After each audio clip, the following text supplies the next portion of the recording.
All right, guys, welcome in. We are here. It's Joe Davidson over there. It's Jim Patrick over here. We are talking about Spencer Webb and the impact that he left on the Sacramento area football scene.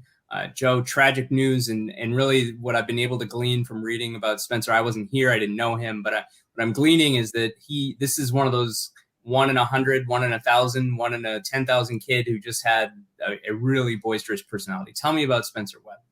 Well, Jim, and he was a great football player. We could see that, but what really made him was that personality. And when he was at Christian Brothers High School in Sacramento in 2016, he was a senior. Fall of 2016, I did a big profile on him, and that's what stood out. Here was this guy who grew up with a rough background, had every reason to veer off. We've seen too many of those examples, but he was hooked on football, and he would imitate people. He would mimic his coaches and his trainers and his teammates, but he also was the first guy to win every wind sprint and competed hard in games, was a team captain, became a good student, a good scholar.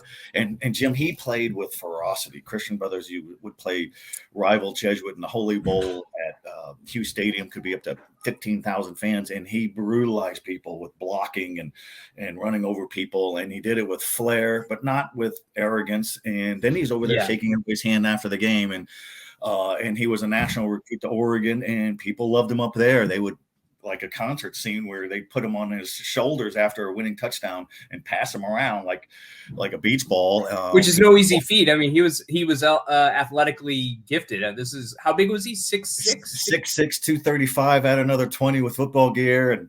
But when the Oregon Duck fans, they're excited, Jim.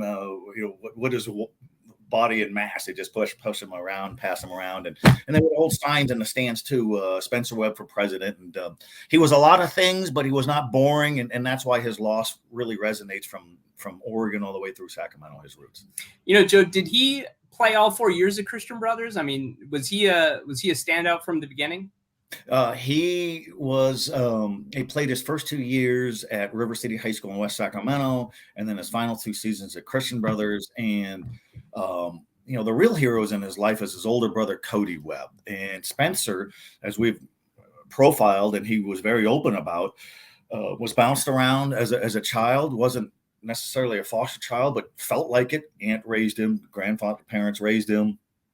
His mom and dad left him.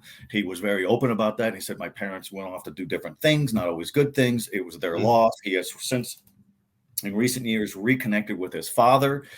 So he was proud of that, but always credited his older brother, Cody, for raising him.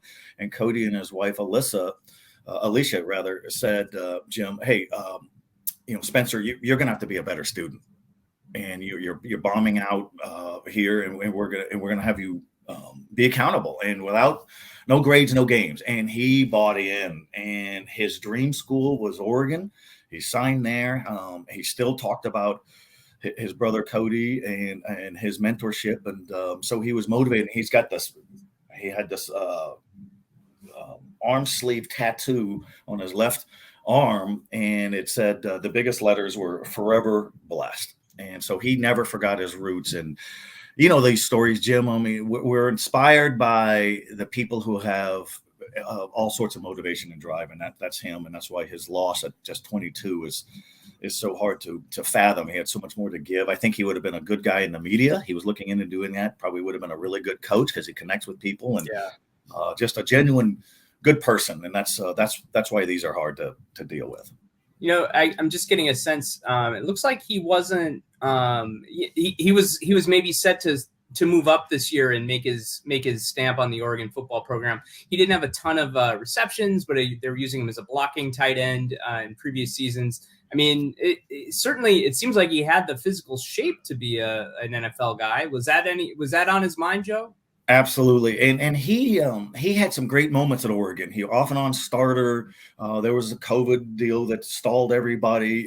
But when he made some big plays, the place just rocked, Autzen Stadium. And he was certainly on the NFL radar when you're that big, 6'6", 235, 240 pounds, good hands, good character, physical, athletic, you're going to be on somebody's radar. And, Oregon is certainly on everybody's radar when it comes to the draft. So he was certainly looking forward to that. And he was a guy on our list, Jim. Hey, let's profile him. Let's go catch up to him, his story and where he is now. And if we fast forward to next spring, he would have been one of our locals to look for in the NFL draft.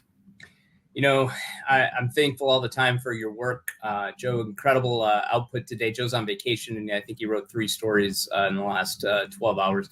Joe, thanks as always for your deep roots in this community. A sad story to talk about, but an important one to talk about. So thanks for your time today, Joe.